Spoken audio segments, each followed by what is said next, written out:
है वो देखेंगे कि आधुनिक युग यह टेक्नोलॉजी का युग माना जाता है। सपोज़ अभी आप जो पढ़ रहे हो, जो आपके पढ़ने का पहले का तरीका था और अभी जो तरीका है उसमें चेंजेस आ गया है। कोविड-19 की वजह से आप लोग ऑनलाइन पढ़ने के लिए क्या हो चुके हो, विवश हो चुके हो।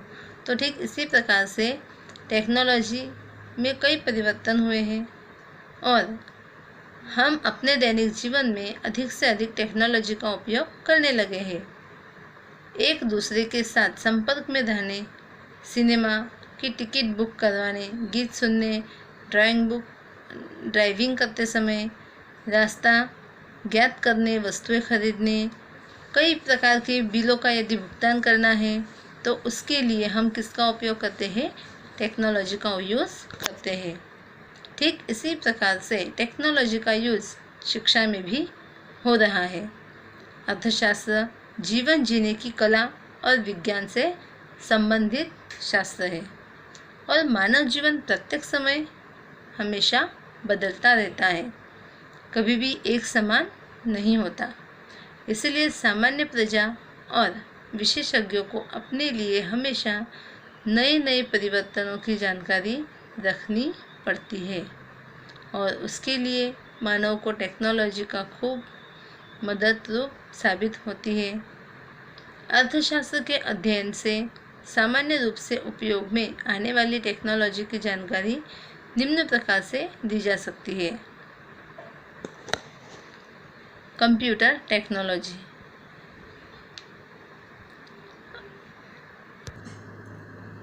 अर्थशास्त्र के विद्यार्थी कंप्यूटर से अनजान नहीं हैं। हम विद्यालय में भी कंप्यूटर का उपयोग करते हैं। इसके अलावा बहुत से विद्यार्थियों के घरों में भी कंप्यूटर उपलब्ध होते हैं। अब तो आपके मोबाइल फ़ोन में भी कंप्यूटर काम करता हुआ आपको दिखाई देता है। हम अपने अध्ययन में कंप्यूटर का उपयोग विविध प्रकार से कर सकते हैं, जैसे प्रेजेंटेशन बनाने, तैयार करने के लिए। यदि हमें किसी प्रकार का प्रेजेंटेशन बनाना है तो इसके लिए हम क्या करते हैं, कंप्यूटर का उपयोग करते हैं। अभी तो मोबाइल से ही सब कुछ हो जाता है। अर्थशास्त्र के सिद्धांत या अटपटी सांख्यिकी जानकारी को पावर पॉइंट प्रेजेंटेशन द्वारा बहुत ही आसानी से समझा जा सकता है। जैसे कि अंदाज पत्र को समझाने के लिए सिर्फ 3 ही स्लाइड बनाकर हम उसे समझ सकते हैं।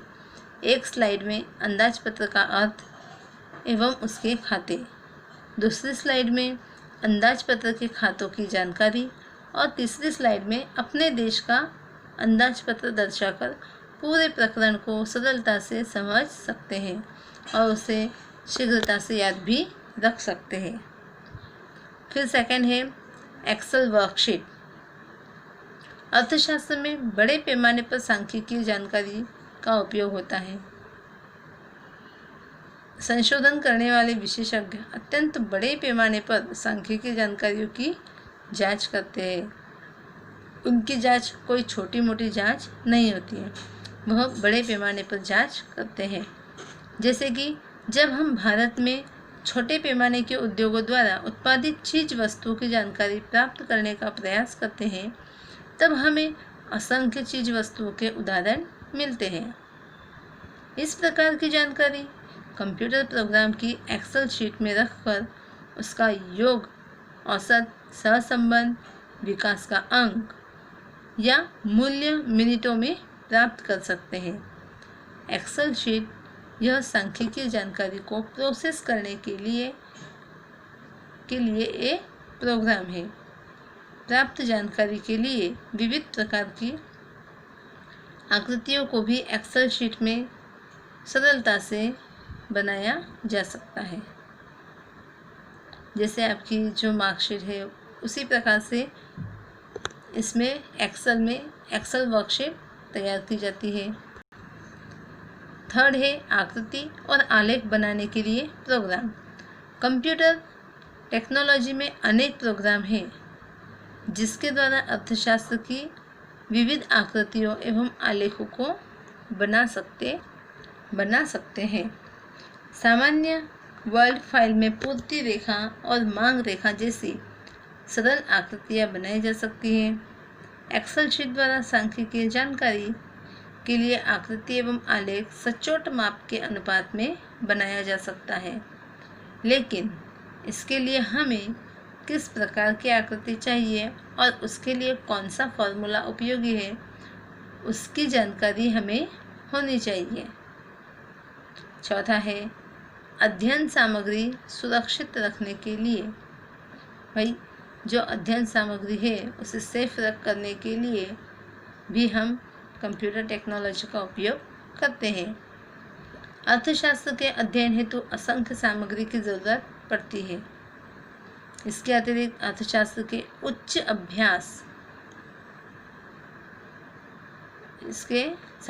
अभ्यास के लिए या संशोधन के लिए इस प्रकार की सामग्री अनिवार्य होती है।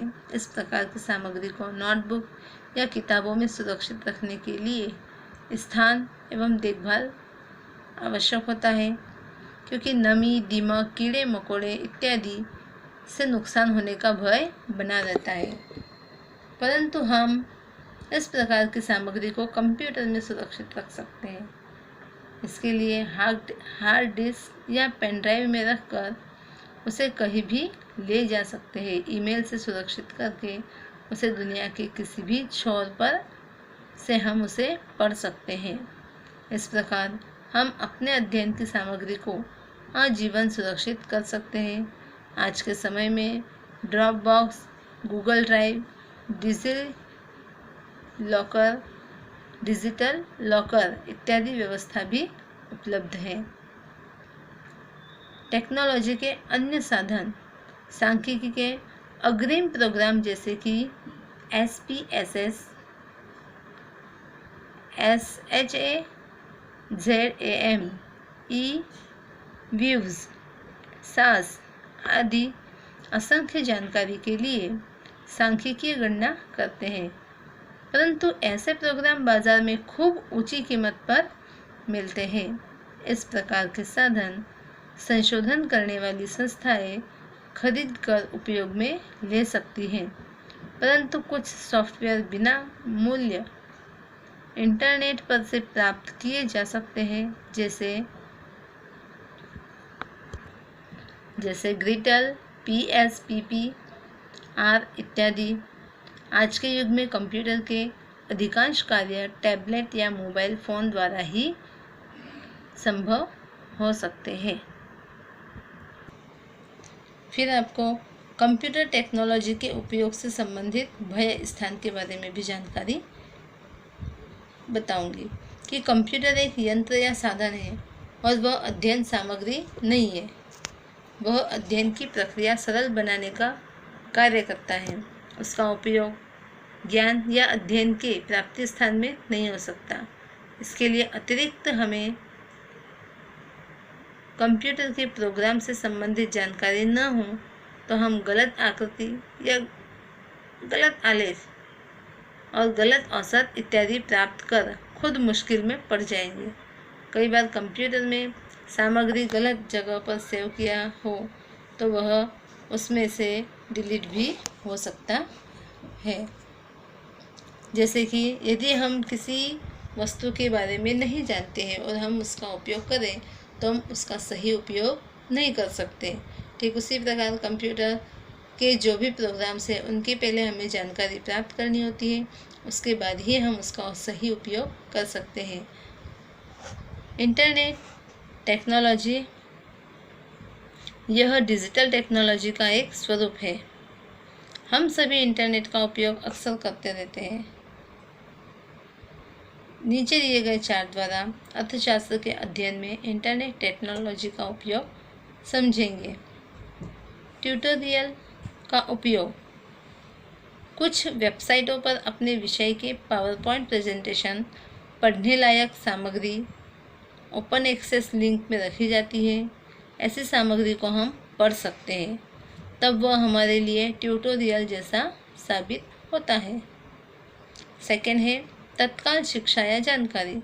कुछ संस्थाओं के विशेषज्ञों का भाषण के वीडियो इत्यादि ओपन एक्सेस लिंक पर रखे जाते हैं। कई बार ऐसी वेबसाइटों द्वारा हमें वर्गखंड जैसा पढ़ने एवं सीखने को मिलता है। कंप्यूटर द्वारा शिक्षकों के व्याख्यान स्कूल या कॉलेज के विद्यार्थी के लिए टेलीविज़न पर प्रसारित किया जाता है। अभी मोबाइल पर ही आप ऑनलाइन पढ़ रहे हो तो ये भी क्या है कि इंटरनेट टेक्नोलॉजी का यूज़ है। थर्ड है पढ़ने योग्य सामग्री। असंख्य किताबें इंटरनेट पर बिना किसी मूल्य के पढ़ने को हमें मिल जाती है। हमें जिस भी टॉपिक जिस भी विषय के बारे में जानना है हम उसके बारे में टाइप करें गूगल या यूट्यूब या किसी अन्य ऐप पर सर्च करें तो हम उसके बारे में ढेर सारी जानकारी हासिल कर सकते हैं।